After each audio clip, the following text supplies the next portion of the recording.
cognitivas. 5 causas comunes que producen el dolor de cabeza es el tema que vamos a tratar en este momento con el doctor Paul Mejía Andrade. Él es neurocirujano. Doctor, bienvenido. Muchas gracias. ¿Cuáles son las 5 causas más frecuentes para el dolor de cabeza? En este momento vamos a ver las claquetas, por favor, para que usted nos vaya explicando cada una de ellas, doctor. Dice estrés, causa número 1, causa número 2, migraña, número 3, sinusitis, 4, traumatismo, 5, medicamentos. Ahora sí, por estrés me puede doler la cabeza por cansancio. Efectivamente, en la actualidad la causa principal de dolor de cabeza suele ser el estrés. Desafortunadamente nuestros hábitos han cambiado de forma muy drástica, lo cual ha condicionado ciertas situaciones en las cuales nuestro organismo no se adapta. Una de ellas es el exceso de estrés que manejamos en la actualidad, lo cual generalmente suele estar asociado también con una falta de sueño. No estamos durmiendo lo suficiente como para que nuestro cuerpo tenga el tiempo necesario para poderse recuperar. Cuando estamos sometidos a niveles de estrés excesivamente altos, nuestro cuerpo libera una hormona que se llama cortisol. El efecto principal del cortisol es contracturar los músculos, ¿sí? Y los músculos más fuertes de todo nuestro organismo se encuentran a nivel craneal. Son los músculos que ayudan a la masticación. Aunque no hagamos ejercicio de forma rutinaria, estos músculos siempre van a estar activos y tienen mucha fuerza. Esta contractura muscular es la que suele generar este dolor de cabeza crónico, que hay días que empeora, hay días que mejora, pero generalmente el paciente lleva su vida con dolor de cabeza. Ahora, cuando hablamos de estrés, podemos decir que por exceso de trabajo nos puede dar estrés. Por preocupaciones puedo tener estrés, es decir, que eso también acarrea un dolor de cabeza. Así es, confluyen un sinnúmero de cosas, ¿no? Como mencioné, el exceso de trabajo, la falta de sueño. El abuso de la tecnología, doctor. El abuso de la tecnología. ¿Por qué? Porque nuestro cuerpo no ha tenido, o nuestro organismo no ha tenido el tiempo necesario para poderse adaptar a esto. Recordemos que hasta hace 15 años atrás no utilizábamos celulares, no utilizábamos computadoras, o su uso era muy restringido, muy limitado. En la actualidad prácticamente pasamos 16 horas, 15 horas frente a una pantalla.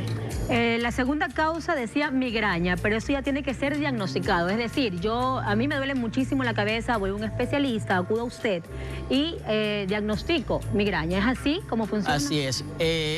El diagnóstico de migraña se debería realizar con un profesional de la salud, ¿sí? Porque muchas veces, como cultura general, como hábito, se suele asociar dolor de cabeza igual a migraña, y no siempre es así, ¿sí? La migraña es un dolor que tiene características muy precisas. ¿Cuáles, por ejemplo? Generalmente suele ser hemicranial, es decir, afecta a la mitad del cráneo. Si tenemos aquí, estamos diciendo...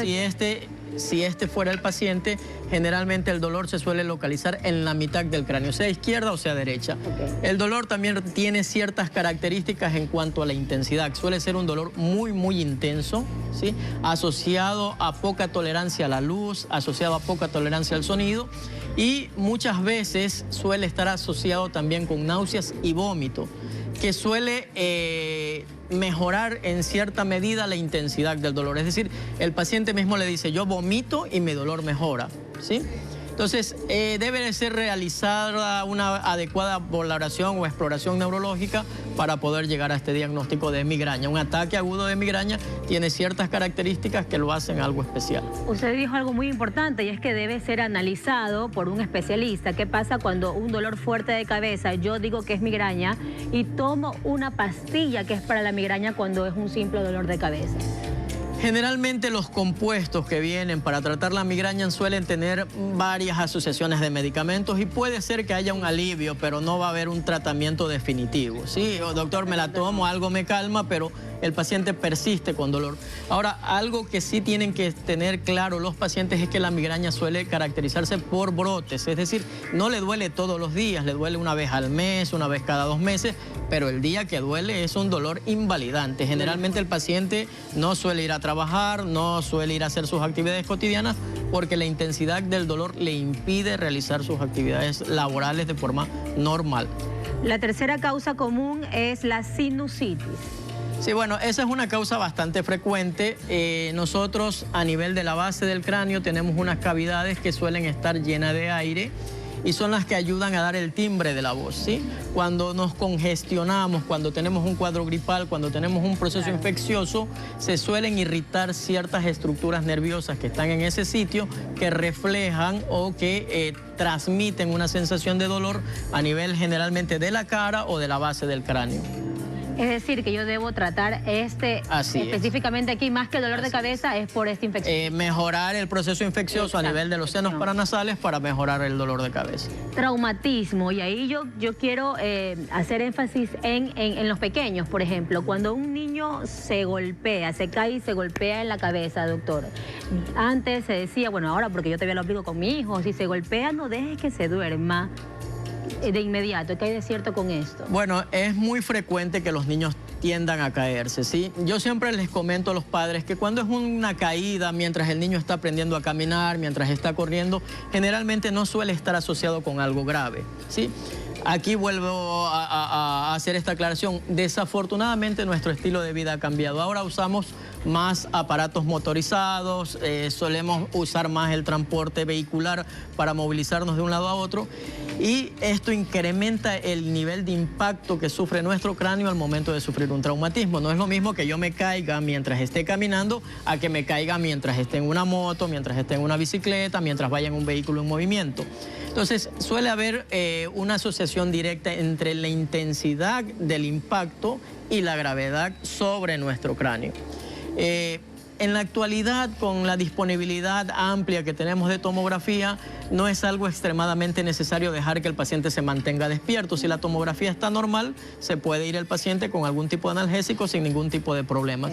Cuando no tenemos a la disponibilidad de una tomografía, sí se recomienda estar vigilando al paciente para evitar que se nos pueda complicar y no nos vayamos a dar cuenta. Es decir, si mueve su brazo, si mueve su pierna, si su comisura labial no se desvía, son datos de alarma que nos hace pensar a nosotros como especialistas que pudiera estar ocurriendo algo dentro del cráneo. O sea, las abuelitas no estaban tan equivocadas cuando nos decían que si el niño se golpea no puede irse a dormir. Así es, porque nos permite vigilarlo, ¿no? Ok, doctor, aún tenemos un punto más que era una causa más, que eran los medicamentos, pero lo vamos a tratar tras la pausa comercial aquí en Familias Preventivas en Contacto.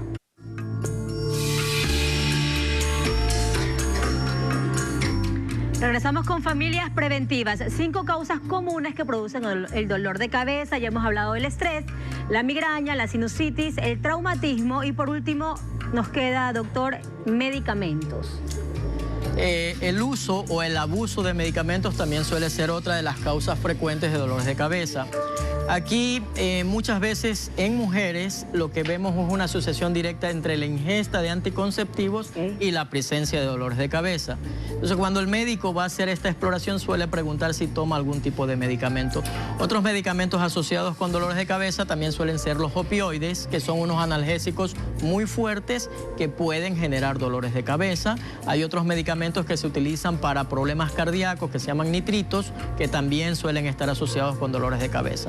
Ahí sí hay que investigar más a fondo para saber riesgo o beneficio del uso de estos medicamentos. ¿Qué pasa cuando me duele la cabeza, doctor, y ya no me es suficiente solo con una pastilla? Es decir, duplico la dosis y muchas veces llego a triplicarla para que pueda hacerme efecto. ¿Qué error estoy cometiendo ahí? Es muy frecuente, especialmente en los dolores de cabeza crónicos, que el paciente abuse de los medicamentos.